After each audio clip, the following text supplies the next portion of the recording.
Live from Toronto, Canada, The Conspiracy Show with Richard Syrett from Zoomer Radio, AM 740. And welcome to the Audio Imaginarium. Come on in, weary traveler. Hang your cloak on a peg, grab a stool, and come gather round the fire. There are stories to be told, and you are among friends. The Pentagon's secret UFO unit for the full 2 hours. My technical producer is Carlos Cagina. There is no live stream on my YouTube channel tonight. My live stream producer, Ryan, is off enjoying a little time at the cottage. However, the live stream returns next week.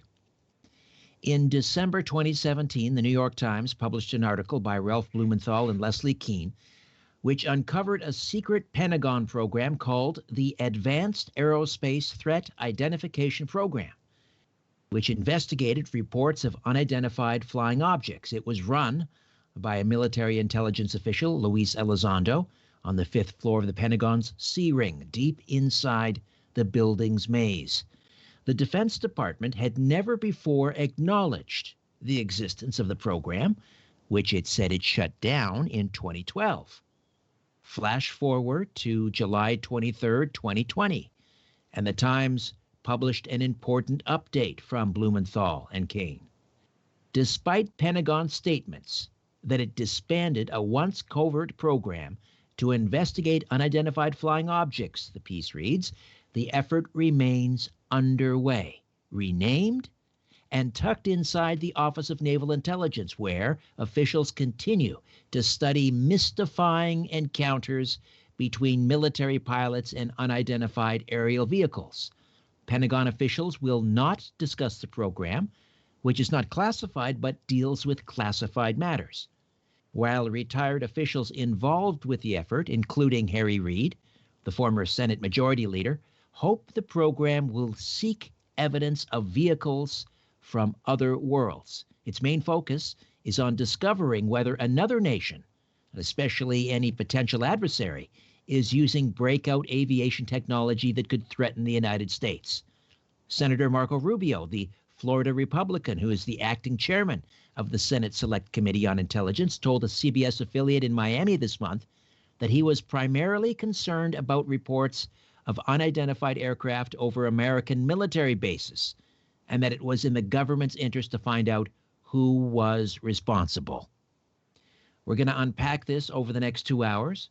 Dr. Joseph Buckman, former member of the Citizens Hearing on Disclosure in Washington, D.C. back in 2013, will be here in Hour 2.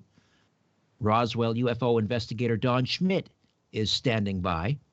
And here for the duration, special co-host, good friend of the program, Victor Viggiani, Executive Director of Zealand Communications and Zealand News Network. Victor, how are you, my friend? Welcome. Just fine, and thank you very much for joining this fascinating topic tonight, Richard. This is going to be a real revelation to our listeners, who are some who may be completely familiar with it, partially familiar with it, or not familiar with it at all. It's a real eye-opener and a benchmark in this whole UFO UAP issue. Well, I was going to ask you for a quick impression or two on the latest New York Times article from Blumenthal and Kean. Just if you had to use a couple of adjectives, I mean, you mentioned you gave us some, but just a little bit more on how you would describe your personal reaction to this article when it came out about a week ago. Well, it's kind of interesting that the way the waves are sort of lapping at the shore here. I begin the whole narrative back, as you mentioned earlier, in December of 2017. And since then, things have been unfolding gradually, like a slow drip. And each one of these revelations and I guess exposures, if you want to call it that, by the New York Times is just another wave in how this information is coming out. And what it makes me kind of think about, Richard, is the first word that comes to my mind is orchestration, and how the New York Times has chosen to take a really major role in this issue with Leslie Kean and Ralph Blumenthal and Helen Cooper.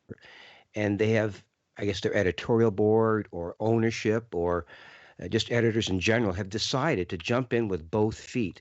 And I just look at that article that came out about a week ago as just another wave in this whole kind of process of exposing things bit by bit in this slow drip orchestration that's going on. And I think we might get into this tonight with Don and Dr. Buckman, but the way it's happening, it seems to be not haphazard. There seems to be some sort of rhyme and reason as to why and how they're doing this. So that's my reaction to the whole idea behind what the New York Times is doing. Somebody is at the turnstile here and carefully letting things out in a very, very specific and orchestrated manner.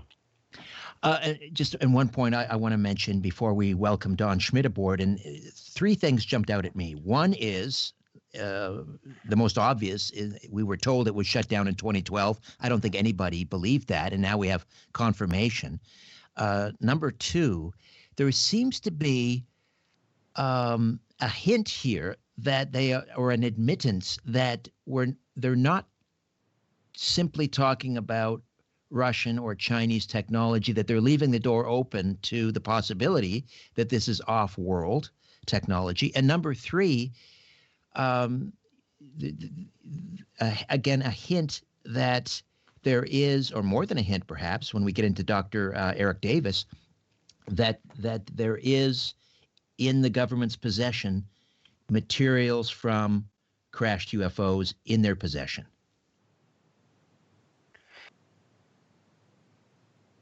Did you want to respond to that, Victor? Three very good points. There's just no doubt about it at all. It seems that the things that you mentioned are all part of this whole orchestration. And the one thing that fascinates me about, and the point that you brought up, is that they're afraid to use the E word. They're sort of dancing around the whole issue. They say that we don't know where they're from or what kind of technology is involved. But for some reason, the U.S. Navy and the Pentagon and other factions that are releasing this information, they don't want to use the extraterrestrial word just yet.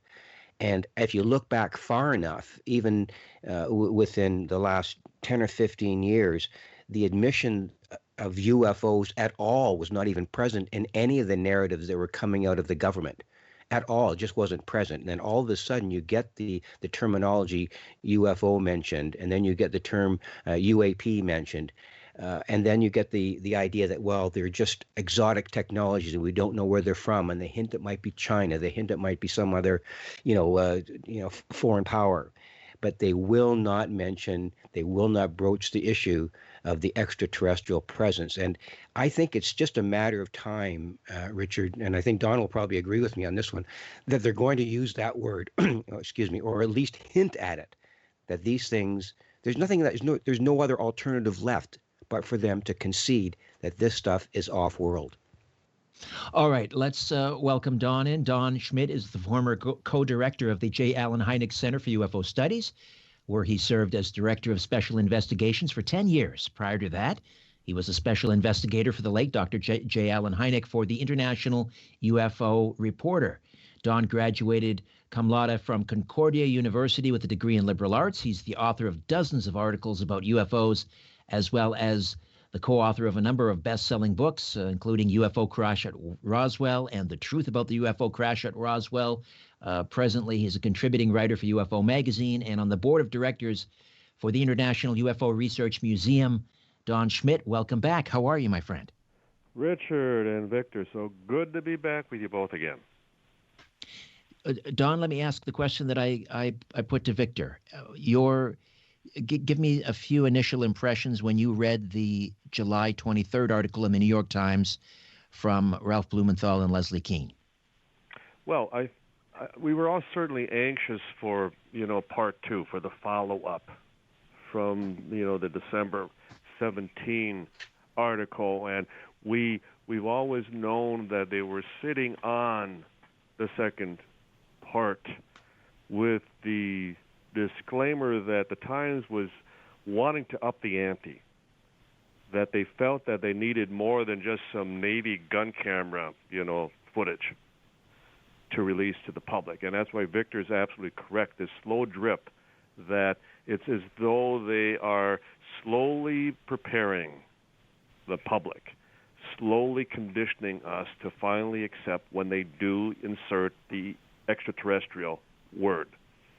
And I believe that in upping the ante, for the first time, they're actually talking about crash retrieval. They're talking about actually recovered wreckage that they have attempted to reverse engineer.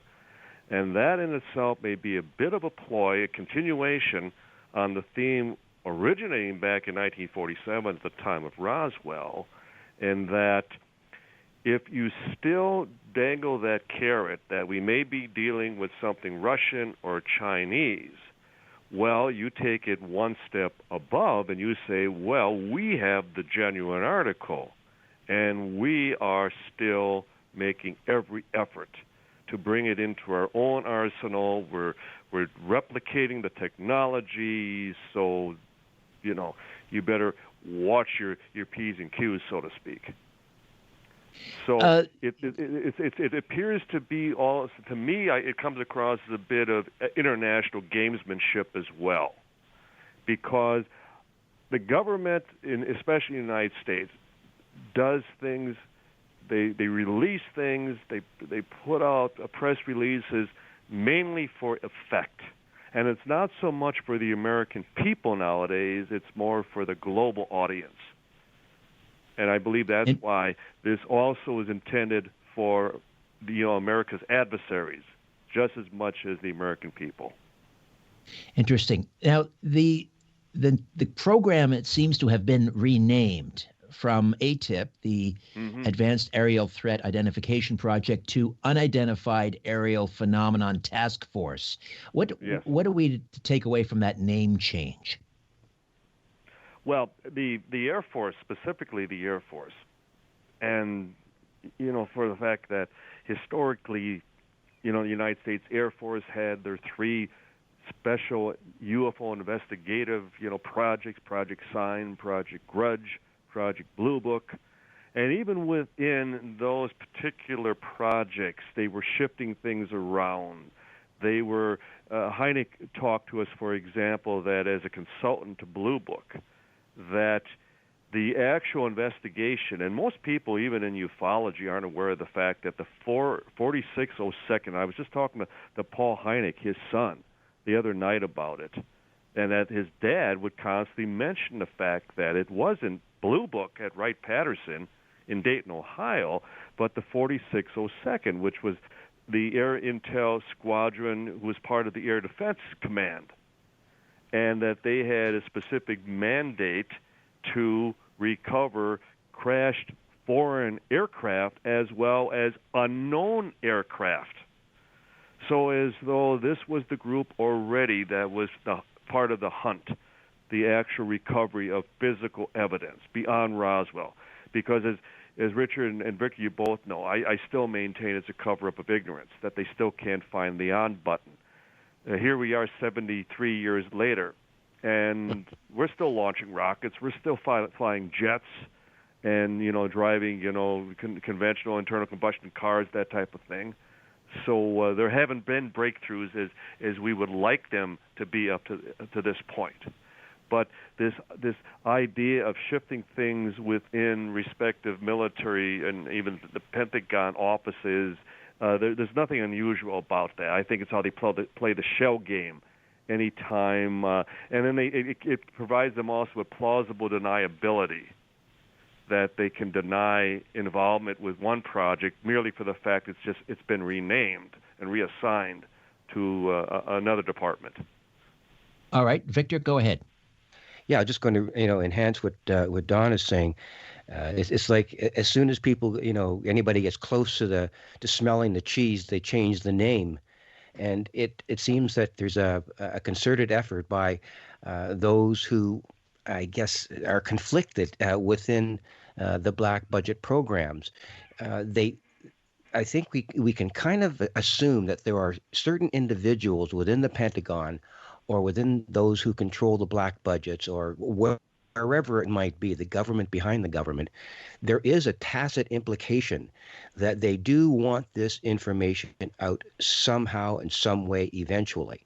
And as Don alluded to earlier, as soon as they can find the on button to all of this stuff and realize that, no, this is not from other countries, then they go into the mode of the full spectrum dominance of the Project for a New American Century, where they want to be, when I say they, the United States wants to be in control of everything that happens in a militaristic way on the planet. And I think they're going to play that same card with the UFO issue. As soon as they can find a way to implement some of these technologies, give them a name, throw them out into the public, and then eventually state that we've got control over everything in the same way that Paul Wolfowitz said, full spectrum dominance on the planet militarily, as far as the United States is concerned. I think that's what's behind all that. They want to ensure, the United States government wants to ensure that it still has control over all this off-world stuff. Now, I'm not sure they can pull that off, but they just might be able to, given who's in charge of things when things do get released, either fully or partially. And I guess we're almost assuming that we'll never really know the answer to all the questions. It'll always just be a partial disclosure. Why do you couldn't be actually more accurate as far as not only the United States government attempting to maintain control, but let me throw a couple of wrenches, so to speak, into the mix, in that I've long suggested that the one incident that already placed the United States in the driver's seat, so to speak, was Roswell. That we had one. We covered as far as an actual crashed UFO back in 1947. And it's one of the reasons that, and I've been to China, I've been to Russia, I've been to Japan, Australia, and I always make it a point to talk to government officials.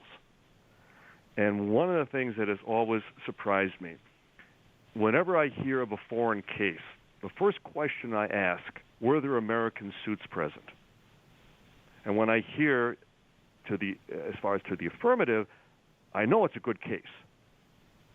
And as a result, I'm like, as far as the Westfall incident down in Australia, very famous incident in 1966 involving all those school children. Why were there American investigators present?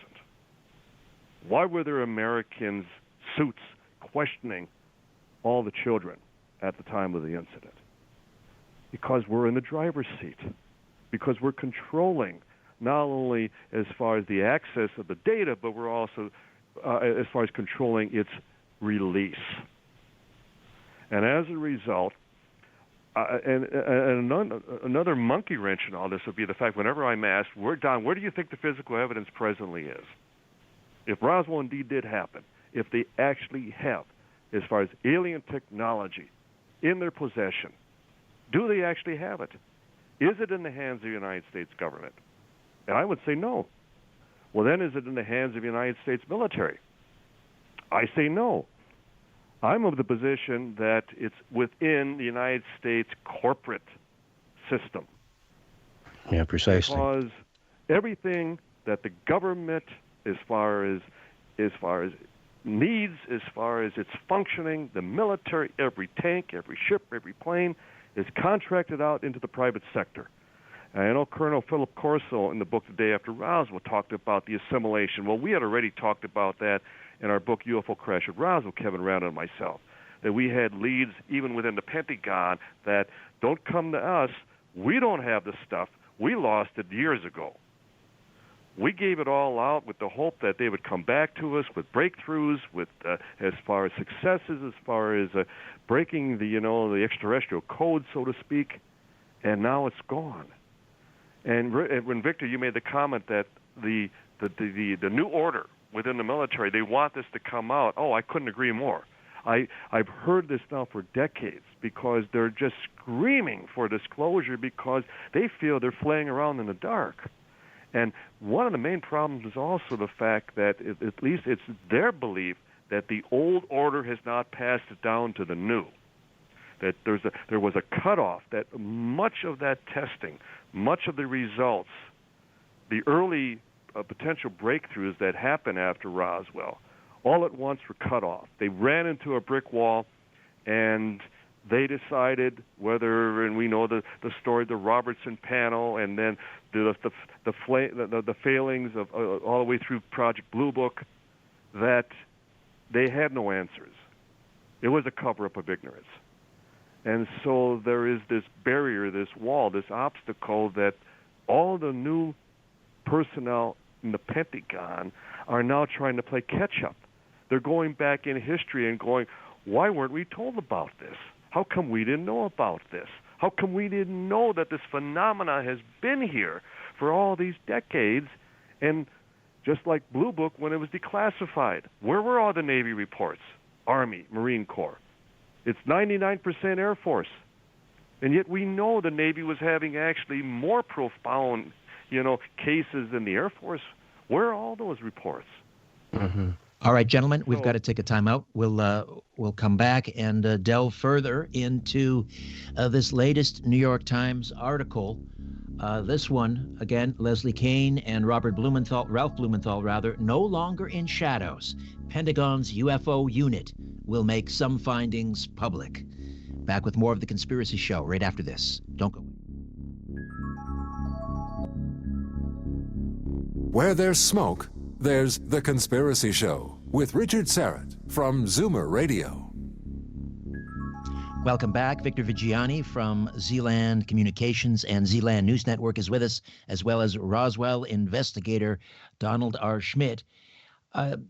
The article from the New York Times says that retired officials involved with the effort, including Harry Reid, who was the former Senate Majority Leader, hope the program will seek evidence of vehicles from other worlds. Its main focus is on discovering whether another nation, especially any potential adversary, is using breakout aviation technology that could threaten the United States. But let's focus on that first point. Harry Reid and other officials involved hope the program will seek evidence of vehicles from other worlds. Those other officials are not named. I'm guessing Luis Elizondo would be one. Any idea who else inside the program is hoping that they're gonna look for evidence of vehicles from other worlds? Well, I would like to believe that certainly Dr. Eric Davis, Dr. Hal Puthoff, Robert Bigelow Aerospace, those that have been, aside from Bigelow, who has been very silent on the situation ever since his 60 Minutes interview on CBS a number of years ago.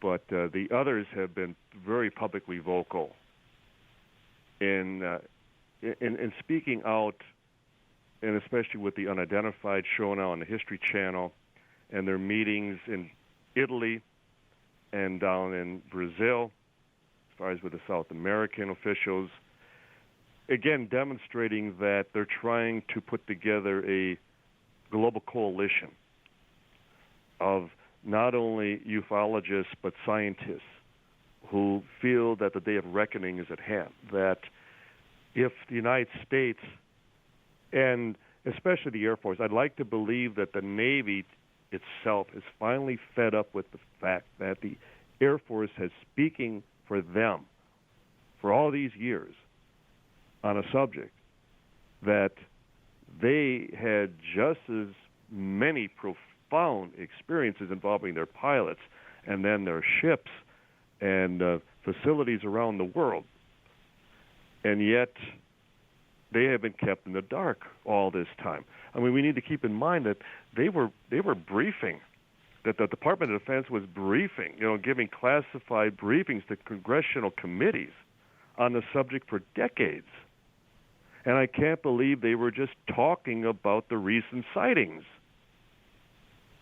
I mean, each meeting, each briefing had to, elevate itself to the point that, okay, what are we doing about this? And I think these congressmen had to be constantly asking, at one point, are we going to be honest with the public? When are we going to disclose the reality of what we're dealing with here? Otherwise, they're just they're reverting back to what Blue Book and Grudge and Sign did, 50 years ago, and that was taking us nowhere. So I totally agree with both of you that, and I think because they have raised the ante by especially and specifically talking about crash retrievals, that they are acknowledging that they may actually have physical evidence in hand. So it's way beyond just lights in the sky. Right. To that point, Don and Victor, in a follow-up piece, Ralph and Leslie Kane wrote, I guess it was the next day, "Do we believe in UFOs? That's the wrong question." Mm-hmm. And in that article, they talk about how they were provided a series of unclassified slides showing that the program took this seriously enough to include it in numerous briefings. One slide says one of the program's tasks was to arrange for access to data, reports, materials from crash retrievals, or AAVs, advanced aerospace vehicles. Crash retrievals mentioned specifically. I'll get both of you to comment on that. Well, I think to add a name to Don's list regarding people who want to see this, people in high places that want to see this stuff examined more closely. If you followed the CNN interview of former Deputy Secretary of Defense Chris Mellon, he is very careful with his words, extremely careful with the way he articulates the to the stars position on this whole thing. And he was asked a question exactly that, Richard, about foreign materials, for lack of a better term, or crashed vehicles. I don't think that was the word that was used. I think foreign materials. In any case, he was cagey enough to say, well, that line of thinking, that line of reasoning is not something that we can disregard. We need to, it's worth investigation. That's as far as he's going to go. And I think that's the way this whole program, sort of slow leak or slow drip, is progressing. No one wants to come out and say it, but implicitly, everything that Don just mentioned earlier, implicitly what they're saying when they say crashed vehicles from unknown places in the cosmos, or however you want to put it, they're implicitly suggesting, and they're this far away from saying, that it's extraterrestrial. Now, how much more evidence, how much more dialogue, how much more discourse, how many more leaks are we going to go through until someone says, okay, I give up, hands up, this stuff is not of this earth. It's from off-world civilizations. And that's the next thing that I'm looking for. And I think part of what was going on with the Wilson document that Richard Dolan has been talking about with Dr. Davis, this is all part of how the crashed retrieval scenario is unfolding. And you can bet that people like Hal Puthoff, and he was asked directly by Richard Dolan, what about this crash retrieval stuff? And Hal Puthoff wrote back, he said, we can't comment on stuff like that with the U.S. government programs, which they've been so open. And then all of a sudden, Hal Puthoff says, well, we really can't comment on it. So that they're skirting the issue, yet they're forcing it forward. And it's sort of a very complex scenario that's happening. It's like a push and pull, almost like a tug of war among these people that are trying to get this information out, but they just don't know how to do it properly at this point. I think that's the point that I'd like to make. I don't know if they can do it properly. I don't know what your comments are on that one, but that's the way I feel. You're totally correct, Victor, in that there's no handbook.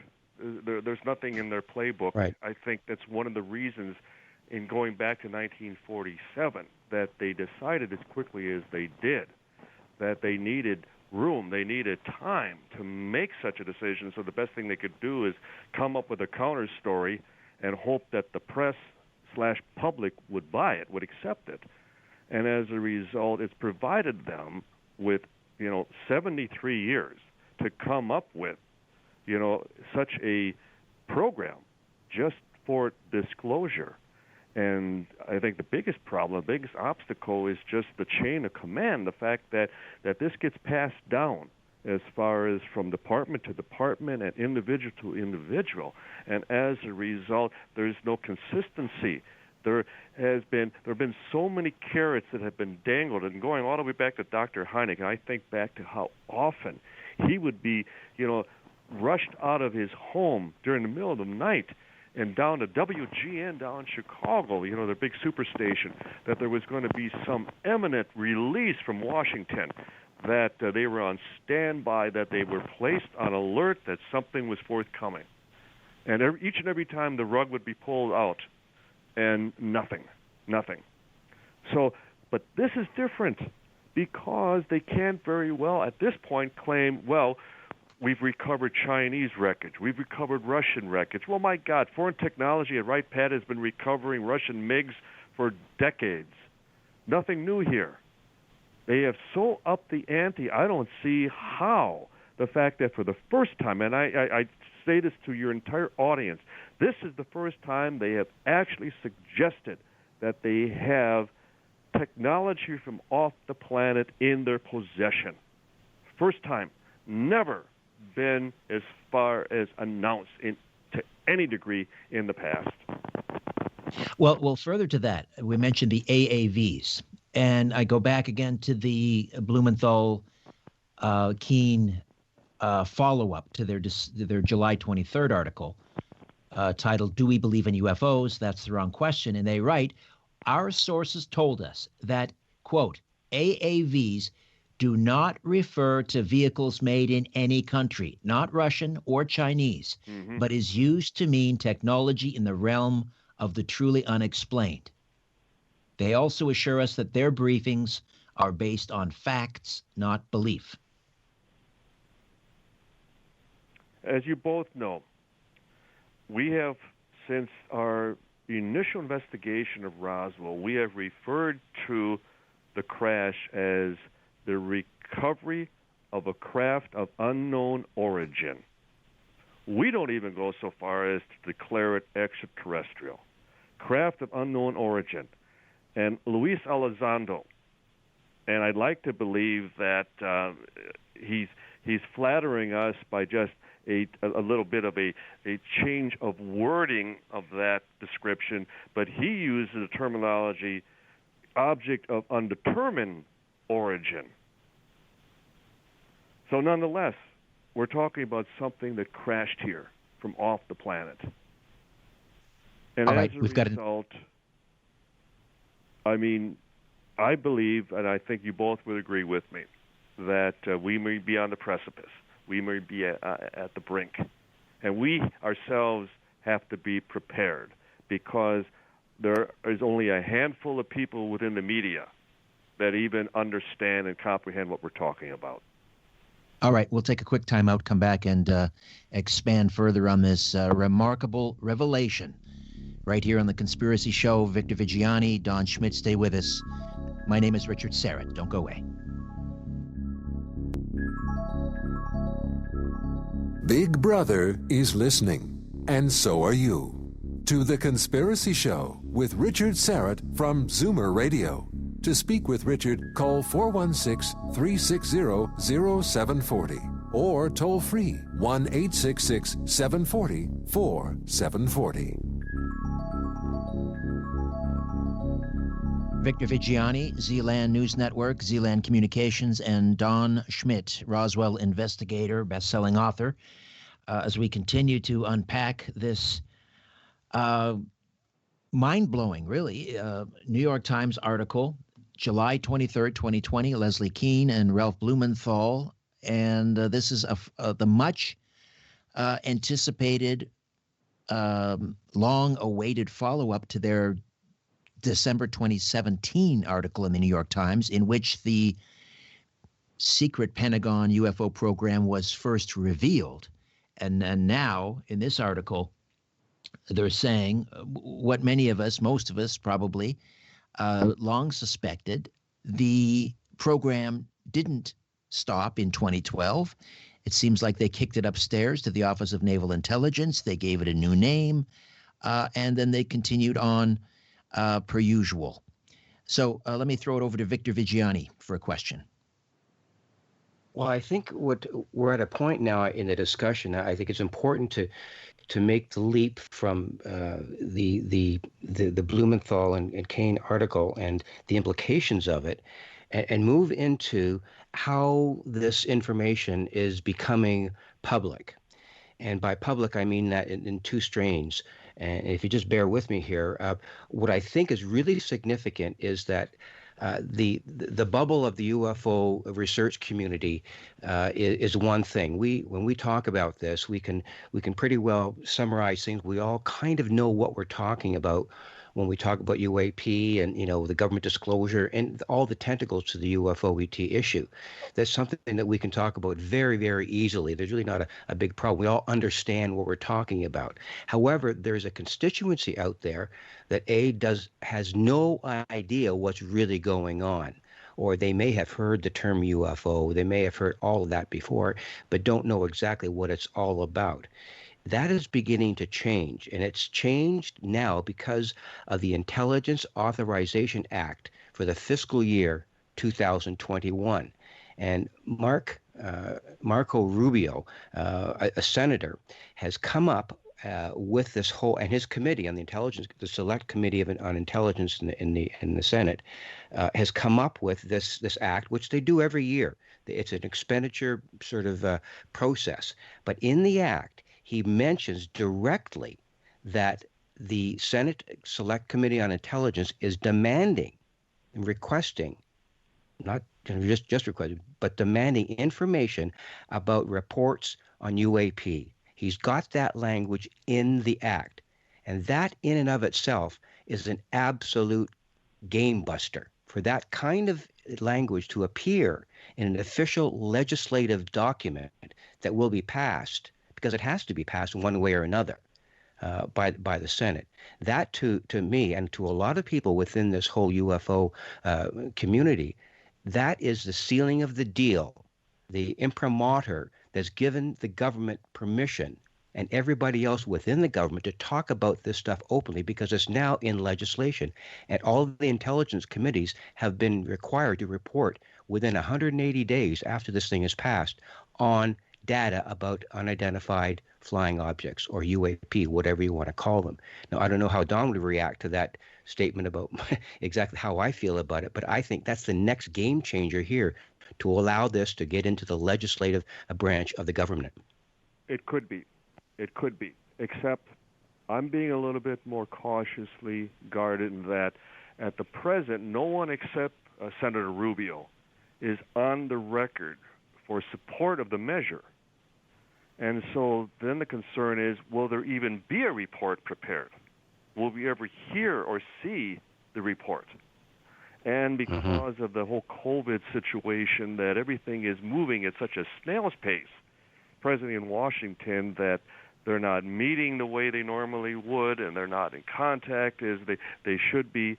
They'd be required to have more hearings during this particular period of time.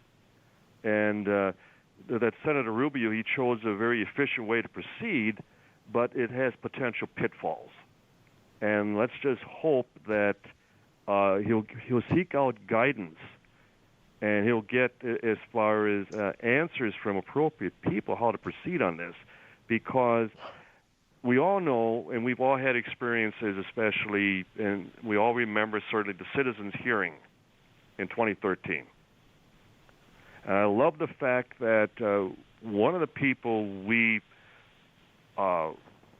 spent a good amount of time speaking with was a reporter from the Times, from the New York Times. And then right after, he wrote up a very supportive article on the hearings. So in many ways, I like to believe that as much as we were disappointed that it didn't receive all the publicity, the press attention it should have, that it sparked something, especially within those former senators and Congress people who we testified before, and the fact that they stayed interested in the subject thereafter. And so I'm hoping that they're even talking to former colleagues. Should we proceed? Should we go ahead with this? because too often in the past, and as I've met, with senators and congressmen in the past with all types of assurances and promises, and then nothing happened. So Rubio, because he's gone public on this, he's going to have to present as far as a final report. And I just hope he gets others to as far as go on the record in support of the measure. All right, we're up against a break here. We'll speaking of the citizens' hearing, we will be hearing from a member in the second hour when Dr. Joseph Buckman joins us. And the other thing that Rubio mentioned that I thought was interesting is that this is why this is of serious concern, and that is he just came out and he said it, because these unidentified objects are flying over military bases. So now we have the national security issue at play here. We'll be back in a moment with more. Stay with us.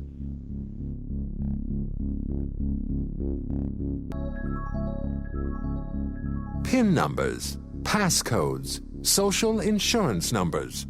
If they make you wonder how private they are, here's two more numbers.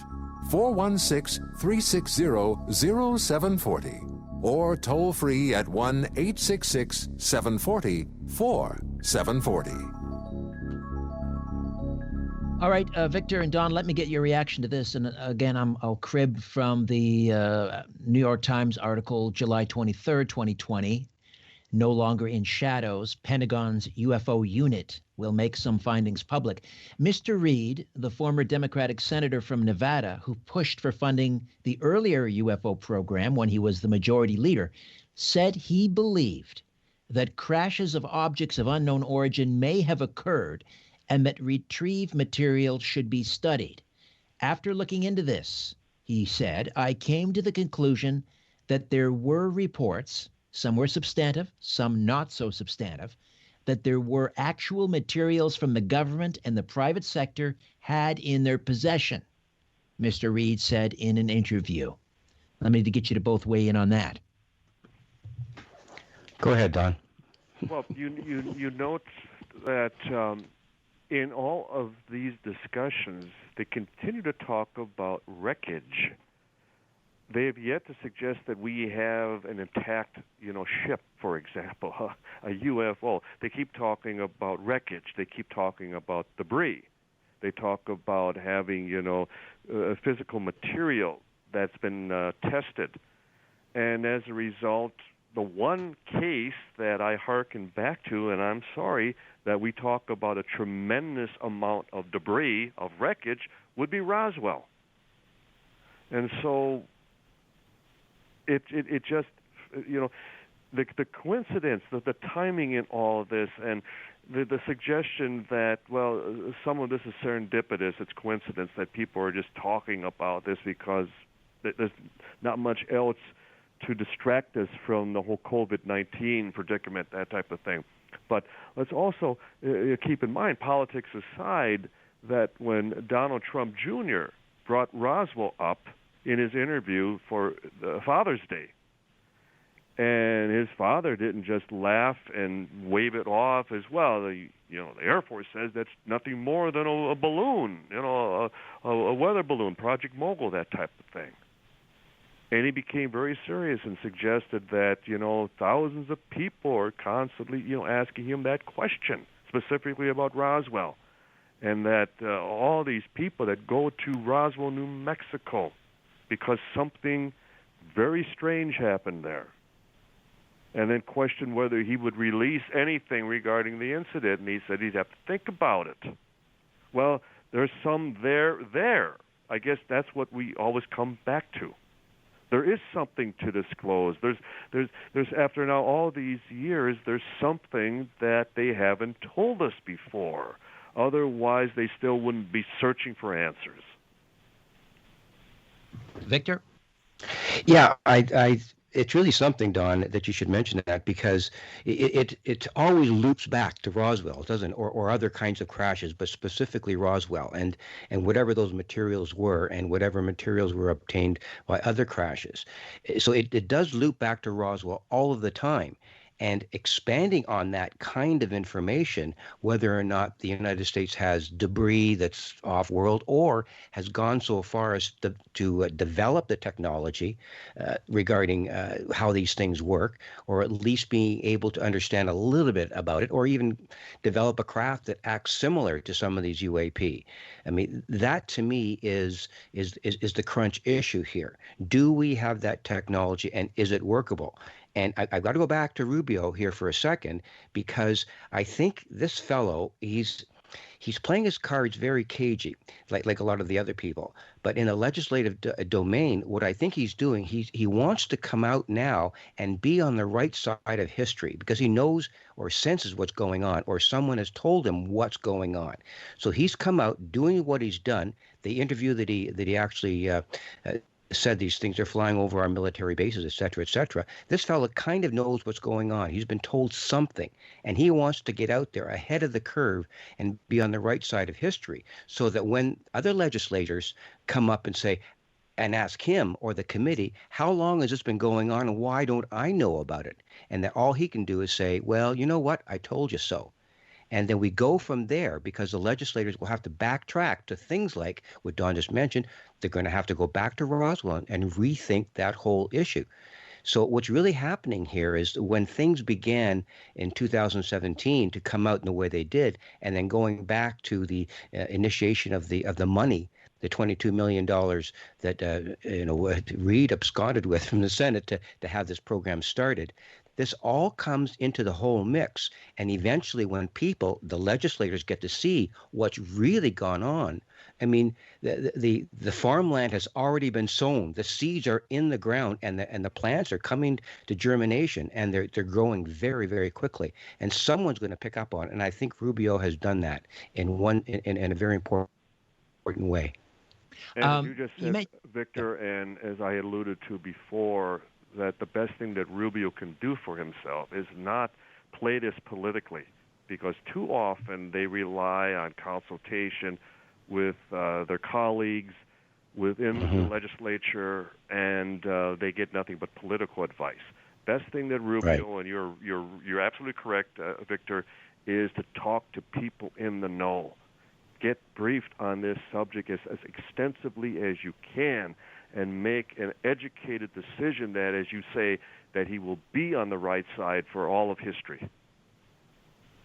You mentioned Eric Davis earlier, and we should point out that he worked as a subcontractor for this Pentagon UFO program since 2007. And he said that in some cases, examination of the materials had so far failed to determine their source and led him to conclude we couldn't make it ourselves. And then Davis, who now works for Aerospace Corporation, this is a defense contractor, he said he gave a classified briefing to a Defense Department agency as recently as March about retrievals from, quote, off-world vehicles not made on this earth. Wow. Yeah. Quick comment from both of you on that. Well, it's and the fact that he's also, suggesting that the technology is beyond our comprehension. We talk about just the human arrogance again, the idea that we would ever acquire something that may be so advanced, light years ahead of us, and that we immediately can get in the driver's seat like Will Smith in Independence Day and fly that thing. Or comprehend or understand as far as the molecular composition of this material, and that it could take us decades, it could take us hundreds of years to get to that point. But nonetheless, we still have it in our possession, and it's not ours. But how do you break that to the public? How do you finally announce the fact, we know they're there, they've been coming here, we have one, but we don't know where they're from, what they are, what their intentions are, but vote for me come next election, that type of thing. Victor? Yeah, no, I think Don's correct on that point. I'd like to make another point about the Wilson and Dr. Davis situation in the way this information come out or has come out in the past, and the origins of this document that Eric Davis got during his briefing of I guess it's the Vice Admiral Wilson. The way it came out, the source, as far as I know, the people that I've spoken to about the way this thing came out, all goes back to Dr. Edgar Mitchell and finding these pieces of information, not pieces of craft, pieces of information about what these craft might have been representing, the materials that they might have been representing. And Dr. Mitchell, in forwarding this information to people in the know, he is very central to all of this. And I think that's going to be important when we eventually get to the point of the discussion or the narrative within the legislatures of an astronaut of the stature of Dr. Edgar Mitchell comes out. That information comes out, and that lends a credibility to the National Institute of Discovery Science that Dr. Mitchell founded. So that's all going to backtrack again, very similar to Roswell, in the fact that they're going to have to go back in history in order to understand exactly why and how this information came out. And that's going to lend a great amount of credibility to the way this is all unfolding. And I'm convinced that that's the way the legislators are going to have to see this thing, through that lens of the Mitchell experience and through Davis and Wilson. All right, and when we come back on the other side, we will drill down a little bit on for those not in the know what that Wilson, Vice Admiral Wilson document was all about, which involved Dr. Davis. In the meantime, we thank Don R. Schmidt for dropping by once again, and the website roswellinvestigator.com. And as Victor just describing, as far as Edgar Mitchell, we've come right back to Roswell, because he was a staunch proponent, advocate of Roswell. He stated without a doubt that it really happened. In fact, he lived there. He was there at the time of the incident when this all went down. If I may just quickly, former CIA Director Alan Dulles, he was really very notorious, but he bragged, he used to talk about, and I quote him, "If you want to keep a secret, then pretend to share it," end quote. Let's hope that that's not what's happening right Excellent. now. Excellent. Excellent point. All right, great way to put a great way to put a ribbon on this hour. Thank you again, Don. My pleasure. Look forward to doing it again. Thanks, gentlemen. All right, Victor stays with us. Back on the other side with Dr. Joseph Buckman. Stay with us.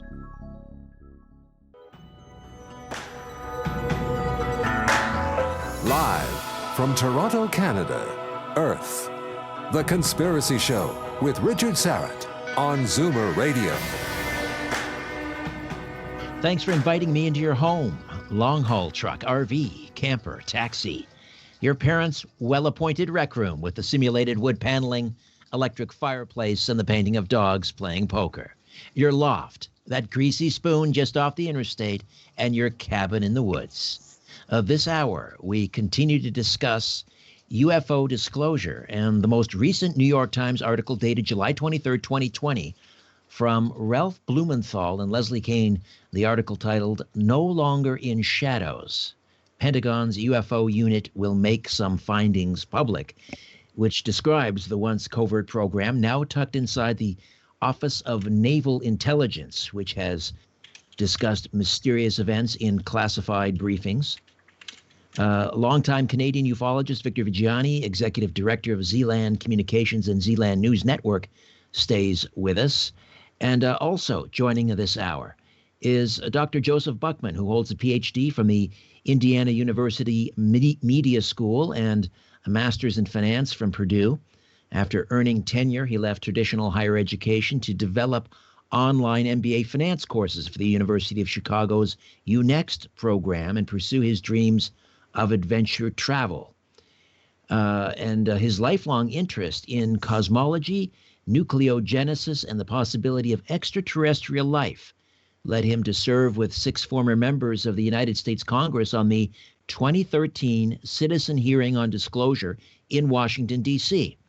His research has been published in a wide variety of college textbooks and presented to the American Psychological Association, the National Association of Broadcasters, TEDx at Burning Man, the Roswell UFO Festival, the Society for Scientific Exploration, Freedom Fest, the Sonoma International Film Festival, the Sundance Film Festival, and the SETI Institute's Contact Cultures of the Imagination Conference in Mountain View, California, Joseph Buckman, welcome aboard. How are you? It's good to be here. I'm a little bored hearing my whole resume, but other than that, it's great. Well, you should not be bored. You should be proud. A lot of that was a lot of fun, as was being on with you about 3 years ago when I was running for Congress. It's good to be back with you, Richard. That's right. On Coast to Coast, you were running as the Libertarian candidate. I was. Had a great time. And let me get your, we just shared an hour with Donald R. Schmitt. Let me cover some of the same territory with you. And that is just to get your initial reaction to the July 23rd article from Ralph Blumenthal and Leslie Kean, this long anticipated follow-up to their December 2017 landmark article. My reaction was, I don't have to be embarrassed anymore.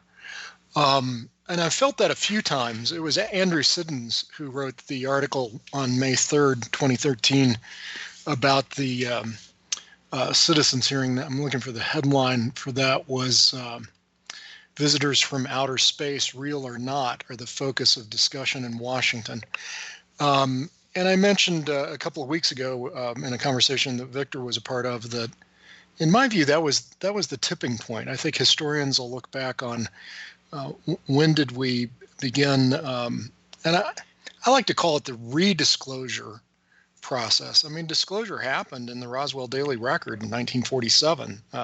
They reported we had flying saucers, and then it was quickly buried. But we're in the process of rediscovering that kind of a headline.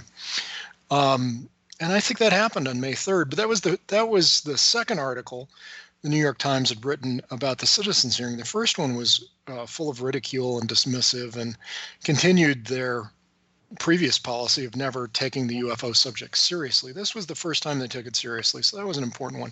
Then you had 2016, where they reported on Hillary Clinton responding to questions, mostly from the Conway Daily Sun.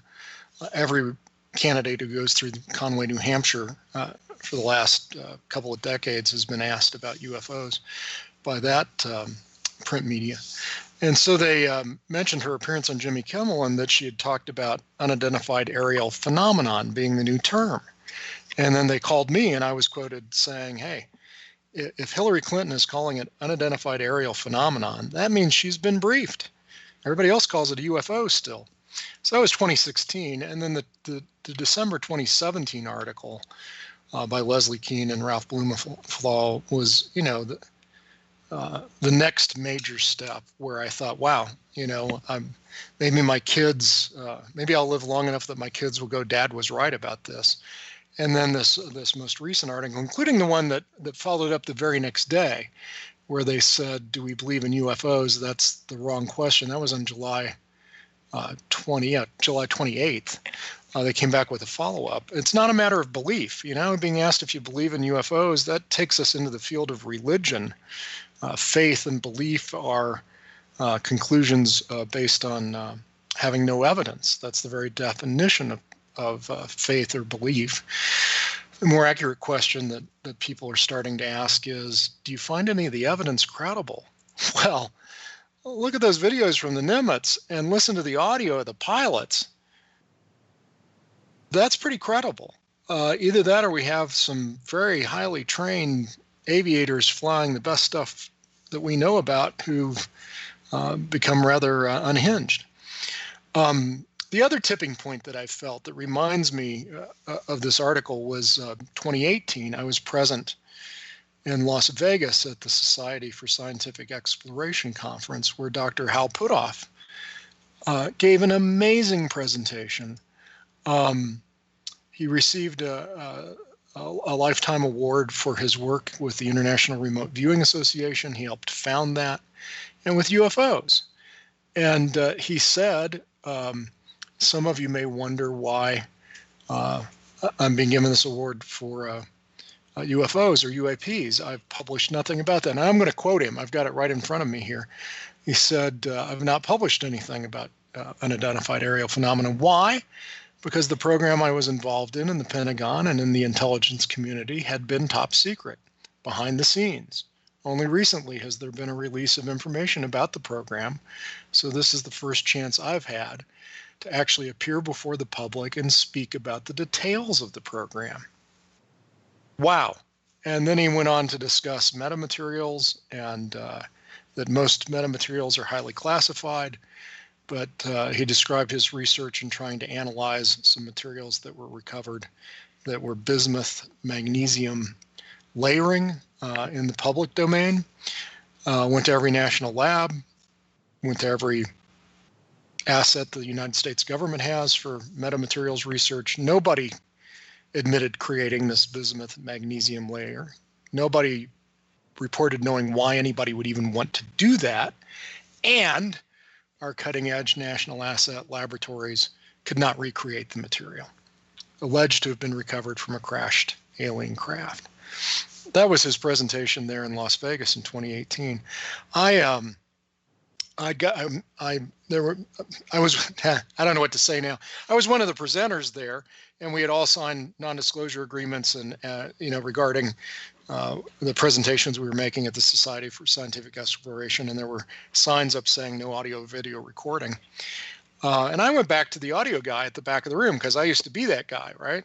I had worked in radio in high school and through college, and I said, "Hey, I'm writing an article about Hal's presentation. I want to be sure I get the quote exactly right, because they were recording audio and video for later sale by the SSE to make money, and maybe not every presentation was going to be made available for sale later, and I wasn't sure whether Hal's would. I said, but could you send me that audio, and that way I can be sure I get the quote right." And the guy sent me the whole day's worth that evening in the middle of the night.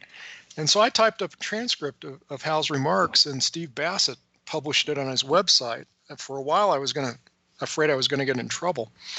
But I actually sent the transcript through Com Kelleher to Hal, and he thanked me for it. So I thought, okay, I guess I'm okay. And I checked with the people who put on the conference, and they said, yeah, that's not the kind of thing we're concerned about. But I felt his remarks were so important regarding the metamaterials and that he was in a classified program involving UFOs that it deserved to be shared. So then we get up to Leslie Kean and Ralph Blumenthal. The big change there for me, and it's something Victor said in the first hour, which I was listening to, the audience of people inside the UFO bubble listen to this stuff very differently than the audience outside. So my brother-in-law worked with the Hubble Space Telescope. He's a science writer. He has an endowed chair at the University of Tennessee. He thinks I'm a total nutcase. Universe is too big. There's no way anybody could get here. All the people reporting UFOs are psychopaths. Joe, give it up. And I know he reads the New York Times every day. So to answer your question, having gone through all that background, I'm waiting to hear from my brother-in-law, Mark. I hope a couple of more things hit where it becomes unavoidable that, Roswell happened. ETs have been engaged with humanity for all of our recorded history. A lot of religion was the misinterpretation of extraterrestrial engagement with people on Earth. I think that's all highly likely. And that we've been attempting to reverse engineer recovered technology. And I think Don's probably right. They haven't even found the on switch yet. And nobody wants to say, we spent $5 trillion and we've gotten nowhere. You mentioned Hal Puthoff, and I wanted to come back to Eric Davis, who's mentioned in the latest Blumenthal Kean article. And again, the quote here regarding retrievals. And this is a classified briefing to a Defense Department agency back in March. He talked about retrievals from, quote, off-world vehicles not made on this earth. Off-world vehicles not made on this earth. This is a classified briefing to a Defense Department agency. To me, that's the crux of the entire article right there. Never mind, Harry Reid saying, well, it might be, we're not sure, it's not, we can't substantiate it. That's it in a nutshell. Wouldn't you agree, Victor? Yeah, I do agree with you, Richard, on that whole. It's the pivotal point about the long-term and even the immediate implications of what this whole UFO ET issue is all about. It's all about technology. And we can talk about things like, well, we're not alone in the cosmos. Okay, that's fine. The whole consciousness issue, the whole connectivity of all particles of matter in the universe, and all of that stuff. But when it comes right down to it, what we're confronted with is a sea change of technology once this stuff it gets exposed and gets really kind of fixed up to the point where we can actually work it, if it isn't already being done and we just don't know about it. I'm totally convinced that it's all about technology. I mean, we can talk about extraterrestrials, as I mentioned, and I think as Joseph mentioned earlier, that Hal Puthoff, in a very circuitous way, mentions things like metamaterials and so on and so forth. Chris Mellon talks about those kinds of things too. And they always talk, as I mentioned to Don and earlier, that they're always talking around the point and not using the E word, the extraterrestrial word. And I'm just wondering why. And I would ask you, Dr. Buckman, why are people so afraid to come out and commit? Is there something holding them back? Or is it a non-disclosure agreement? They just can't say it, or what's going on there? I literally do not understand why they can come so close to the cloth and then not say that E word. Well, I think you answered your own question. I had a good friend who became chief medical officer of NASA. We were friends in scouting through the 1970s. He became a physician and then a pilot for the Air Force and wanted to fly on orbit on a space shuttle. But the Challenger exploded, took him out of the queue, and he wound up serving as chief medical officer for NASA in Houston. I visited him shortly before the John Glenn flight. And, he asked me what I wanted to do. I said, well, I want to go, see the moon rocks. He said, yeah, I can't get you in that room. I said, well, let's go to a simulator and practice landings at the Cape. And he said, well, I could do that, but I'd probably get in trouble. Is there anything else you'd like to do? I said, well, I'd like to sit in the flight surgeon's chair in mission control. So he said, that's no problem. So he badged me through one of the two mirrored mission controls. They had two identical current ones. It wasn't the restored original Apollo one. But we sat there talking, and outside of that mission control room was a standard government bulletin board, and they had a weekly world news article, Bill Clinton greets space alien. And we kind of laughed about it. And I said, well, Roger, it's not like we have flying saucers shadowing our shuttles on orbit. And he just stopped talking. And he said, look, before I answer that question, I have 3 questions for you. And I said, what? He said, do you think I've ever lied to you? And I said, no. I mean, we're both Eagle Scouts, and I don't think you've ever lied. I said, do you think there's anything anybody could pressure me in a way that would cause me to lie to others? And I said, no, Roger. I mean, I think you take life on Earth as kind of a testing ground. I knew he's kind of a fundamentalist Christian, and there's the rewards in a life to come by being honest with others. No, I don't think there's anything anybody could do to force you to lie. And he said, well, my 3rd question is, where do you want to go to lunch? I said, well, I want to go to that place in the right stuff, that Chinese place where he said, oh, that place is terrible. It's shut down. I'll take you somewhere where we might see an astronaut having lunch. And we didn't. But over lunch, he said, look, don't ever ask me about that again. You got to understand, to get this kind of job, you have to sign certain little pieces of paper.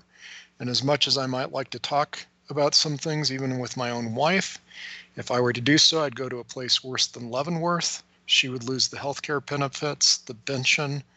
And so don't ask me about that again.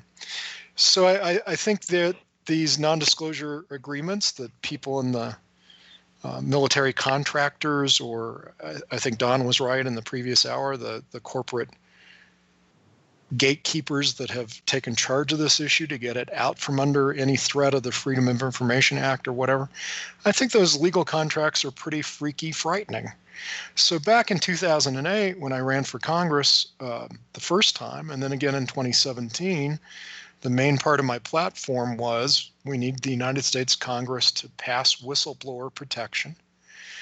Reporting a crime by our government should never be a crime. We need to have protection for waste and fraud and criminal activity and the ET issue. And then after we've protected whistleblowers, eliminate all the NDA restrictions about anything involving waste or fraud or criminal activity or ETs.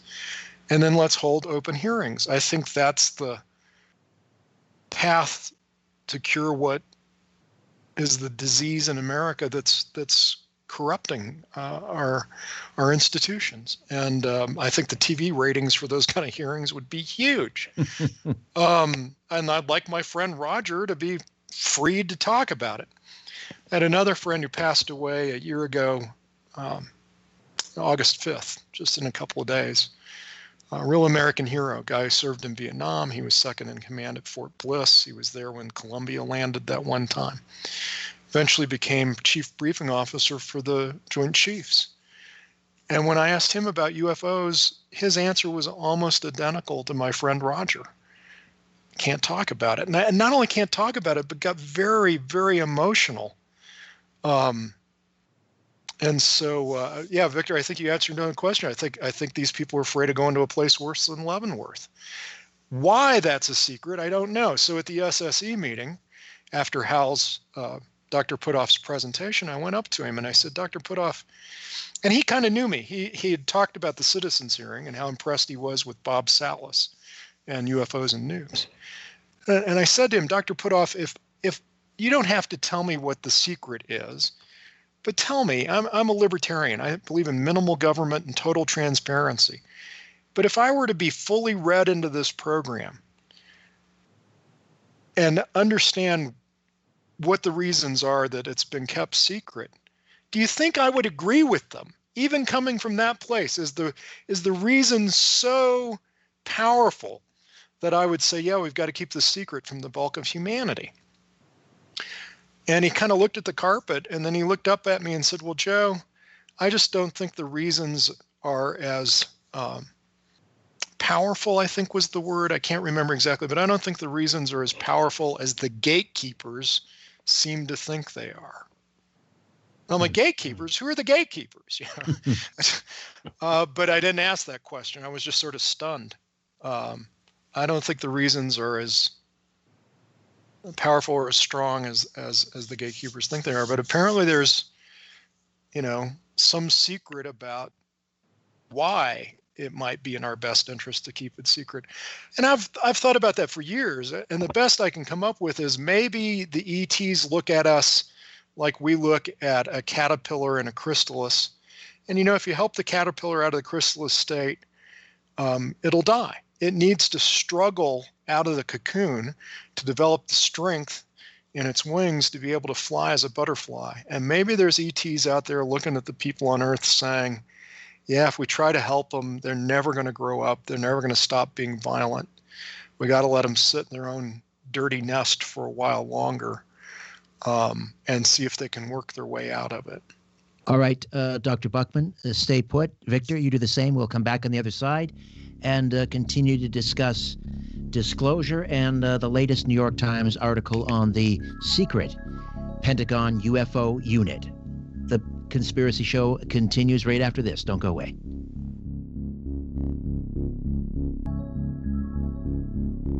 Providing the evidence and letting you draw your own conclusions.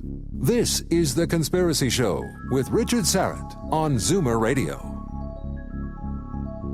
Welcome back. Dr. Joseph Buckman, Victor Viggiani stays with us. Gentlemen, I want to ask you, getting back to the New York Times article, and the idea that this program didn't stop in 2012, it is continued, and there were many of us who believed that it stopped in 2012. Luis Elizondo said as much, and yet, though, we know very little about this group's, let's say, post-2017 operations. We have the Tic Tac video from the Nimitz in 2004.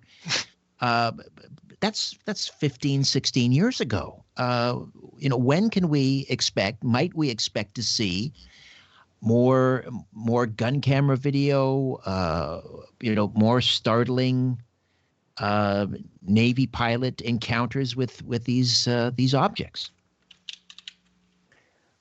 Just in terms of other information, Richard, I I cannot believe that there are not other kinds of pieces of information, be they pilot briefing records, be they gun camera videos that have yet to be released.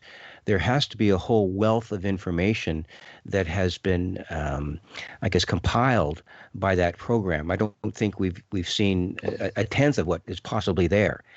And I have every reason to believe that eventually, if the waves keep on hitting the shore as they have been over the past, since 2017, we are bound to find out more about these things because the lubrication of this issue has been set in stone, as far as I'm concerned. We are being prepared in a way that it's almost like those within the UFO community have been sort of prepared for all of this, and we think, oh well, yes, that's just a natural outgrowth of what we know. And the other side of that coin is how that information will be interpreted by the general public, by the media, and by all of the other players in the global theater that's very interested in this. Those that are very hostile and skeptical about this information will, I think, be rendered almost helpless in the face of what is yet to come. At least that's my take on it. Dr. Buckman? I'll go back to what Dr. Puthoff said during that same presentation in Las Vegas at the Society for Scientific Exploration. He said, quote, "We now have 3 high-quality F-18 videotapes of unidentified aerial phenomenon encounters. Previously languishing in the Pentagon servers, nobody doing that much with them. These are still being generated. One of the tapes is from 2016 off the east coast of the United States. There are a lot more tapes. Hopefully we will get a lot more of them posted." So I went up to him a different time than the one I just told you about with the gatekeeper comment. And I said, hey, what's on the other tapes? And, why aren't they all being released? Well, you say there's a lot more of them. And he said, well, actually, they show a video that's very similar to the 3 that have been released, but they're kind of hung up because of metadata about the locations where they were shot, some of which is not apparently what they want to release publicly. So I assume maybe we were in foreign airspace, or maybe we were at altitudes that are classified, or whatever. But now it's been, 2 years and a couple of months since he made those comments about a lot more tapes. And we use the word tapes. It's not tapes. He mentions they're on Pentagon servers. This is all digitized video that probably never saw any kind of analog media at all. And I would assume even it's downloaded onto those servers, as the pilots are flying, even maybe in addition to be recorded somewhere in the electronics of the plane itself. So yeah, where are those? And why are they still stuck? I think what happened was somebody at the Pentagon goofed, and maybe they took advantage of knowing that somebody was goofing. They get some of the stuff out, and then I suspect the Pentagon pulled it back. And I suspect they wish they hadn't let go of what these guys apparently got legitimately, but maybe not by by double checking or bringing a lot of attention to what they were doing illegitimately. So, Luis Elizondo seems to think that now that they are no longer hiding in the shadows, as he puts it, there will be new transparency. But how do we know there will be new transparency? And unless we start to see these additional video tape or testimony or documentation, how will we know they're being transparent? I think what's exciting is how Hal began his presentation was, I was part of a classified program, but information has now been released, and so I'm free to talk. I doubt anybody at the Pentagon called him up and said, hey, you're free to talk now, right? And so there's other patriots, if you want. This is by the way, Don and Tom Carey write about how heavy a burden this is for our public servants, the honorable people in the United States military who have been ordered to keep this secret. It is a heavy burden. I know my friend would have loved to have told his wife, both of them, for example. And so when they start seeing examples of people talking about things that maybe they think they shouldn't talk about, and having no ill consequence occur, you might start seeing more Eric Davises and Hal Puthoffs and Chris Mellons and others begin to feel that, and hey, it's safe here. It's like the chicken and egg problem. Nobody wants to be first. And then at some point that floodgate will open, and we'll get a ton of testimony. The other thing I'd say is it's not just about this New York Times article, like that happened on X date. Now print media have websites. Public are invited to comment on the articles on those websites. So I would encourage people who are interested in the New York Times article, go read the article, but then find the comment section on the Times, and you'll find that Ralph Blumenthal has been answering questions from readers. And I just saw where Leslie Keene posted earlier tonight that Ralph was interviewed on a Toronto radio station, I guess one of your competitors, 1010, earlier today in a 10-minute interview. And so the story's not a static thing anymore. It's a living, breathing thing. And I would, as somebody who got a PhD from the media school, if I learned anything at all, I'd suspect there's dozens to hundreds of other media outlets that don't want the New York Times to get the next scoop. They want to get to it before the Times. So now there's who knows how many reporters out there and other resources from other media that are like, we got to get this out before the Times does their third big article. Victor, over to you. Yeah, I think that when you mentioned the radio station 1010, I know it well enough to say that if Radio 1010 is interested in this, just by the nature of its conservative base, you can be well assured that they are in the race to find out exactly how important this issue is. Earlier this week, they did have another spot on the UFO issue. So when radio stations like that, and even more conservative newspapers and media outlets begin to pick up all of this information and sort of shed the skepticism and deal with the hostility that some people are dealing with regard to this issue, the more it becomes an easier task to present people information that's a little bit beyond the curve. So we're sort of in a bit of a bind here. We don't go and talk to the public just yet about, let's say, for example, the Eric Davis information with respect to Vice Admiral Wilson. We don't lead with that. It's like in a card game, you might not lead with your strength right away. We've got to go back to more basic information so the public can really understand and come to grips as to what the history of this issue is all about and how it's evolved over the years. And good journalism, I think, will play a good role in that. I don't know what your comment would be on that, Joseph. I absolutely agree. I just pulled it up. It was 3 hours ago.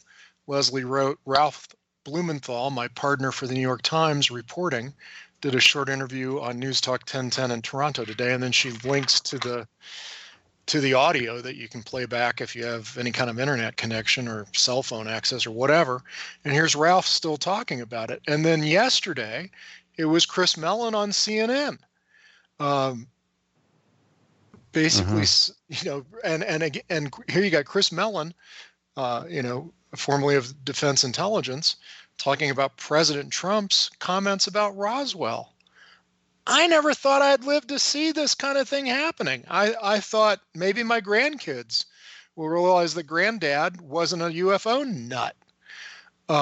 But to have a former guy from the Pentagon who was in Defense Intelligence on CNN talking about the president's comments about whether he should declassify information about Roswell or not, we're in a different world than we were a year ago. Would you imagine, just for a second, you mentioned Captain Bob Salas earlier. Yes. And the information that he and the other launch commanders have signed affidavits on in terms of the nuclear missile shutdown incidents in, I believe it was 1965 and onwards. there's a lot of talk about what happened, in the Nimitz and the Roosevelt and the Tic Tac videos and everything, and the whole issue of national security. I mean, that's all fine and good, and that's going to propel this whole issue forward in a way that we've never seen before. But talk to us for a moment about when the general public gets I'll use the word truthful or the accurate information about UFOs coming down, hovering over missile silos and shutting down a dozen of them, knowing full well that the United States can be considered as virtually helpless against any of these vehicles if you want to extend that whole logical argument with respect to national security. I mean, that's got to be a game breaker. Dr. Buckman, I'll get you to hold off and we'll answer that on the other side. And Victor, you stay put as well.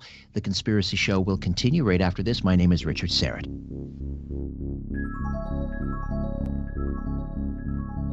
Take a look around. What do you really see? This is where you can tell all about it.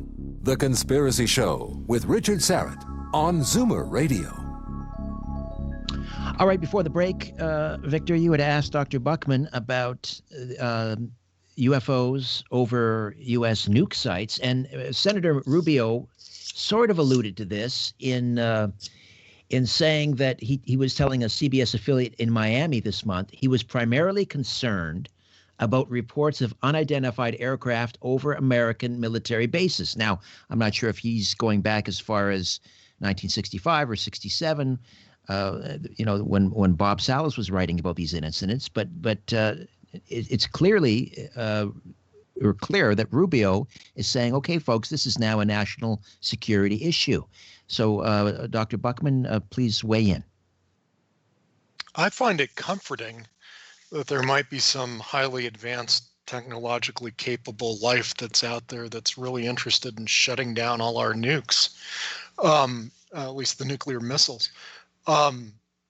Victor asked what I thought the bulk of humanity would do, or how it would change once it becomes incontrovertible that we're not alone in the cosmos and that some kind of technologically superior beings are here and maybe have been here for a while. I think that the model for that is what happened with the Copernican revolution. Most of human history, we imagined that there was the earth, and above the earth was the heavens, and below the earth was a place that we called Hades or hell. And depending on how you lived on earth, you either got to float up into heaven and be with your creator, or if you didn't do well, then you went into Hades. At least that was the Western culture's kind of view of things. But you saw similar views in other Native American and other traditions where there was the sky above and the earth below. And we were the center of everything, and everything rotated around us. And you had these weird things that looked like stars that did these perturbations where they did little loops in the sky, and there was efforts to sort of explain how that could be happening. But what made a lot more sense was that the Earth, along with the other planets, were all orbiting the sun. And that was a very humbling moment for humanity, especially for our religious leaders that thought, God created life on this one spot. The idea of some sort of life throughout the cosmos was ridiculed then, but perhaps less so when we realized we weren't really the center of everything. I think it will be an extraordinarily humbling moment to realize that we're kind of the primitives who've just been struggling to reach a point of maybe being invited to join a greater community of beings throughout the cosmos. And that we're just the new kids on the block. We're the least advanced, perhaps, of those that might be getting that kind of party invitation. And I think that kind of humility would be a good thing. Hubris on Earth is giving us wars over natural resources, over arbitrary boundaries that define nation states. And we really ought to grow up and unite as people who look at spaceship Earth as perhaps a little more fragile than we do, and as a planet to be cared for, that we're borrowing from our grandchildren and great-great-grandchildren, and it doesn't really belong to us. And I'm hoping that, that's the kind of philosophical change that will occur. It also motivates me to run for office as a libertarian, because the libertarian political philosophy is one that I find in alignment with that. When I went to Steve Bassett's X conferences beginning in 2008, one of the things I said there was, look, I'm utterly confident that the only Democrats and the only Republicans in the entire cosmos are on this one backward planet. There's no Democrats or Republicans out there. But the core of libertarian political philosophy is natural law. Natural law says you don't have the right to initiate aggression against others, and you have the right of self-ownership of your own physical body. Nobody can make you a slave. There's no right to that anyway. And that you don't have the right to initiate violence. And I said, if they're here, they got access to pretty incredible technology that could have been used to blow each other up. The fact that they're here means they didn't do that. Carl Sagan, by the way, made this same kind of argument back in the 70s for funding SETI. It'll tell us about our future. So if they're here and they haven't used aggression, then the universe is teeming with libertarians. The only place there's a lack of them is on this one planet. And I really believe that. It's part joke, but it's part of really what motivates me. I'd like to see a far more peaceful planet Earth. I'd like to see a place where we really care for each other and we don't take things that don't belong to us, and we reward productivity and innovation and the right to keep the fruits of one's productive activity and encourage charity, and we don't let anyone starve or go homeless. I think once Earth looked like that, the ETs would feel a lot better about dropping by. Right now, like Stan Friedman used to say, if you imagined a benevolent, benign to benevolent extraterrestrial writing a junior high school report about planet Earth, primary activity, destroying each other, primary economic activity, developing ever more effective ways to destroy each other. I don't think an ET wants to drop by planet Earth any more than I want to go to Portland, Oregon last week and be in the middle of that fight, or Aleppo or Baghdad. There's places on Earth I don't want to travel to. I think Earth is that dark corner that maybe the ETs would like us to calm down a bit before they feel like coming over for tea. All right, we'll take one final time out, come back with Dr. Joseph Buckman, Victor Viggiani, and maybe your calls, time permitting. The Conspiracy Show. My name is Richard Syrett. Stay with us. You're listening to The Conspiracy Show with Richard Syrett from Zoomer Radio. Dr. Buckman, in your estimation, how far now or how close are we to some sort of official disclosure? Have articles like this most recent one, have they moved the needle? Oh, absolutely. And, the other reason it's hard to prophesy how far we are from disclosure is the aliens could do it anytime they want. If indeed they're here, show up. And I think maybe they tried to in July of 1952, 1954. When was the big Washington flap? That was 52, I believe. Yeah. 52, I think. When I went through the National Archives, when I was in Washington, D.C., maybe after the Citizens hearing in 2013, I actually purchased, and I have it framed here in my office, the newspaper headlines. They have the picture of the discs around the Capitol building, for sale in the National Archives. Is that a joke? Is that so I don't know. I know my friend Steve Bassett is concerned that perhaps in an effort, seeing that he may not get reelected, Donald Trump might try to reveal whatever he's been briefed on. I doubt it's everything. Could come up in a debate. I saw where Bryson Zabel was writing an open letter to Joe Biden, encouraging him to be prepared for Donald Trump to mention aliens in presidential debates. What a world we live in.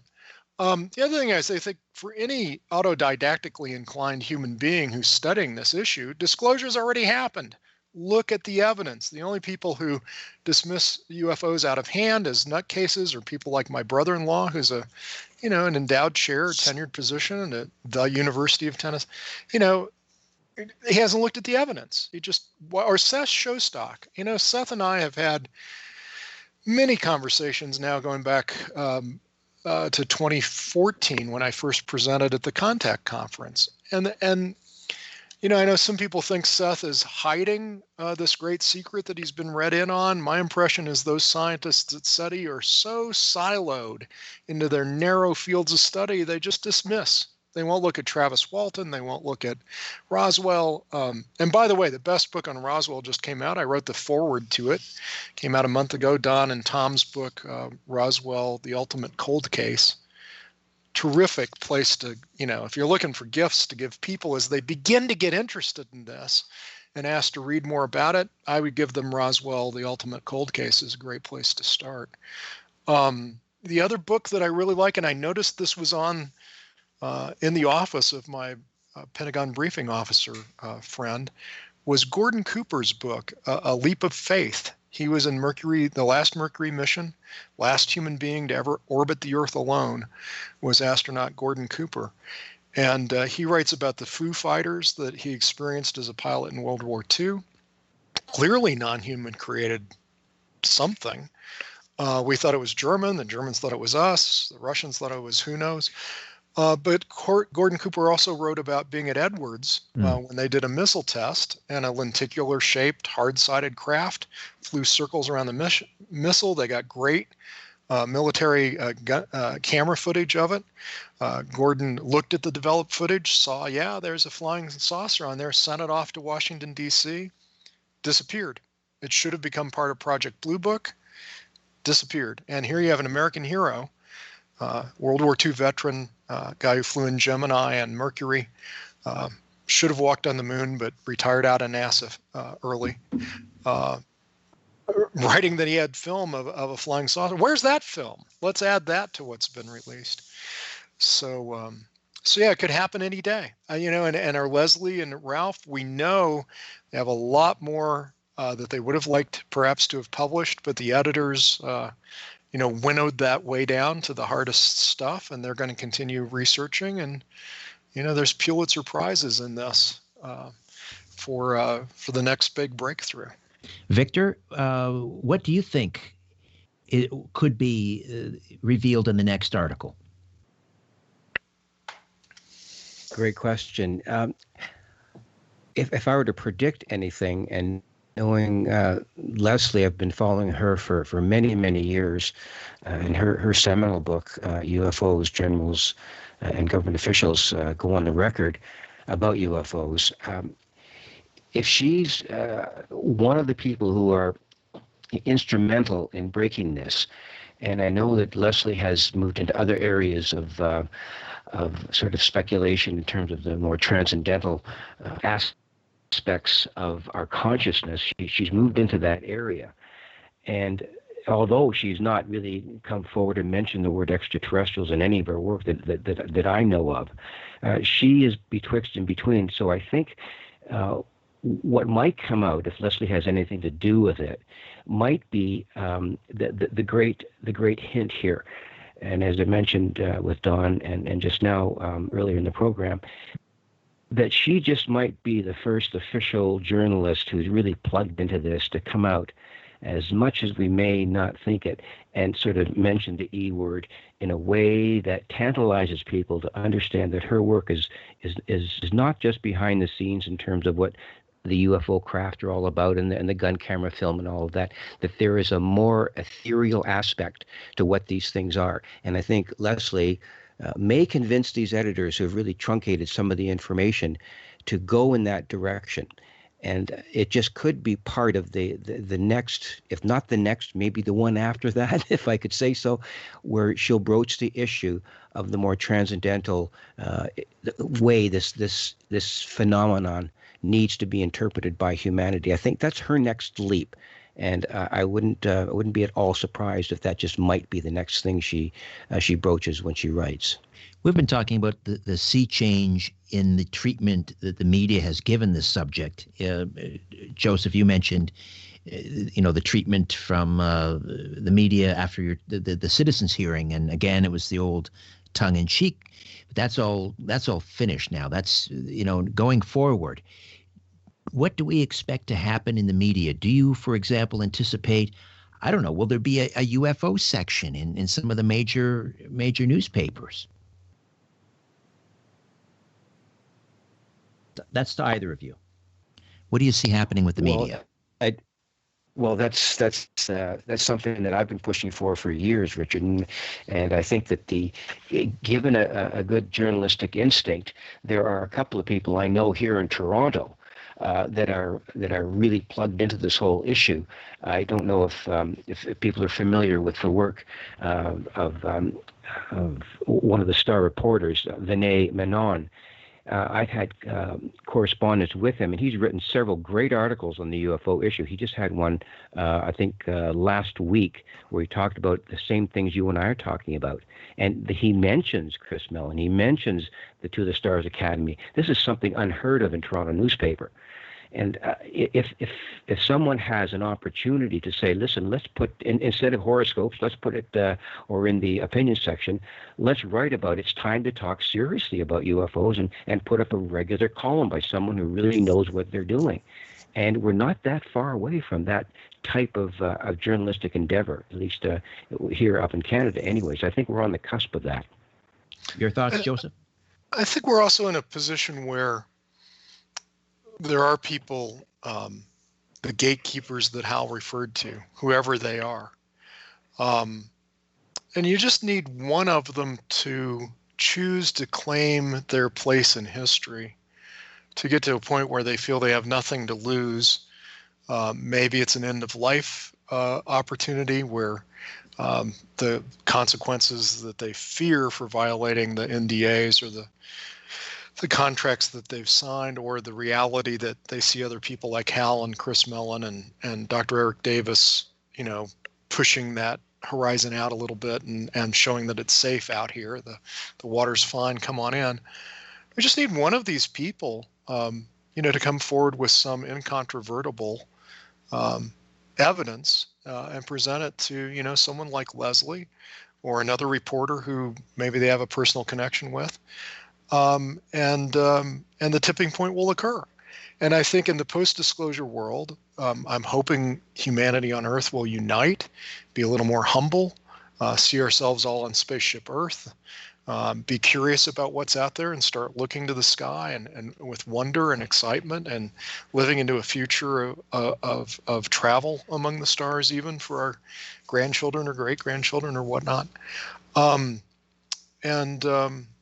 And then I think we'll also look back on the last 70 years and say, oh yeah, they did a terrible job of covering it up. Look at all those people who were telling the truth. The government can't keep a secret is probably what we'll say, looking back on it. It's only in the current environment inside the aquarium, swimming in the water of all this, that we can't see the truth so clearly. But I bet the light of history will say, oh yeah, it was out there. There was Bob Salas and there were the Jesse Marcel talking about Roswell. They couldn't keep a secret. They couldn't cover it up. And that'll be funny because it sure seems like it's impossible to discern what's truth from what's the fiction surrounding this issue right now in the moment. Joseph, are you running again under the Libertarian ticket? Not this year. I kind of wish I had because it would be a great opportunity to raise the issue. I would encourage everybody out there to look at running as a Green Party candidate or a Libertarian Party.